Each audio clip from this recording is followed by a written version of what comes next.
কখনো কখনো এমন হতে পারে যে আপনি একটা ভয়ঙ্কর অন্ধকার পরিবেশে আছেন। আপনার চারপাশের লোকেরা আল্লাহ কি বলে তা নিয়ে মাথা ঘামায় না। আপনার চারপাশে কোনো আলো নেই, কিন্তু কোথাও আপনার ভিতরে সূর্য এখনো প্রতিফলিত হয়। আপনার মধ্যে কিছু একটা এখনো বলে এটা অন্ধকার, আমাকে আবার আলো দেখা পেতে হবে, আমাকে আবার আলোর দিকে যেতে হবে। এই লড়াইটাই আপনার এবং আমার মধ্যে ঘটে, যেখানে আমরা এই আলো অনুসরণ করার চেষ্টা করছি যা আল্লাহ আমাদের দিয়েছেন, এবং আমাদের প্রত্যেকের এটি আছে, আমাদের প্রত্যেকে এটি অনুভব করে। যাই হোক, রাতের চিত্র অন্ধকার, কোনো আলো নেই, তবু চাঁদের আলো এখনো কিছুটা আছে। কি ঘটে যদি কোনো ব্যক্তি সিদ্ধান্ত নেয় যে সে সাহস করে শুরু করবে এবং সে সকল বাধা অতিক্রম করবে? এটা একটা বিস্ফোরক অনুভূতি, এটা কোনো ছোট জিনিস না। তারা এই বিস্ফোরক অনুভূতিগুলো কাটিয়ে উঠবে এবং যাই হোক না কেন তারা আল্লাহর নূরের দিকে যেতে থাকবে। তারা আল্লাহর নূর অনুসরণ করবে এবং হতে পারে তারা এমন অনুভব করতে পারে যে আমি যদি আল্লাহর পথে চলি তবে আমি ওই ব্যক্তিকে হারাতে পারি।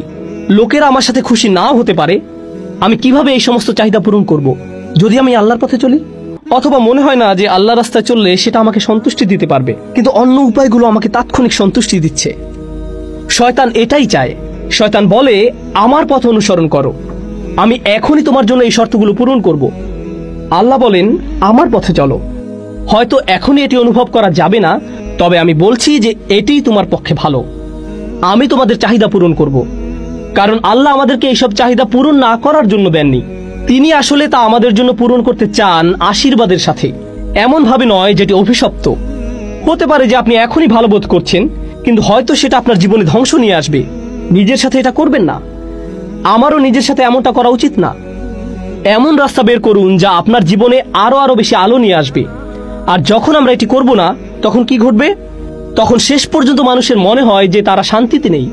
তারা জগিং করে, ঘোরাঘুরি করে, ব্যায়াম করে, অথবা গান শুনে কিংবা ভিডিও গেম খেলে, কিন্তু তারা তখনও ভিতরে শান্ত বোধ করে না, কারণ তাদের অন্তরের আলো চিৎকার করে বলছে যে তুমি কি করছো?